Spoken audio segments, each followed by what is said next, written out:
এই যে বাচ্চা হবে 10 মাসের বাচ্চা, 12 মাসের। এই যে রাকিব ভাই সাথে হসপিটাল নিয়ে আসতেছে। বন্ধুরা, অবশেষে বাবা হলেন রাকিব হোসাইন এবং সন্তানের মা হলেন নুসরাত জাহান অন্তরা। দীর্ঘ প্রতীক্ষার পর ফুফি হলেন ঋতু হোসাইন। বন্ধুরা, রাকিবের এই সন্তান দেখতে কেমন, কোন হসপিটালে জন্ম নিয়েছে এবং তার নামই বা কি রাখবে, এই সব কিছু জানতে পারবেন আজকের এই ভিডিওতে। সুতরাং তুমি যদি রাকিব হোসাইনের ফ্যান হয়ে থাকো তাহলে ভিডিওতে লাইক দিয়ে চ্যানেলটি সাবস্ক্রাইব করো।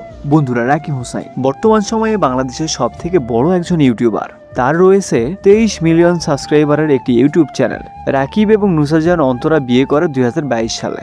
22 থেকে 26 এই 4 বছর রাকিব হোসাইনের কোনো সন্তান হয়নি।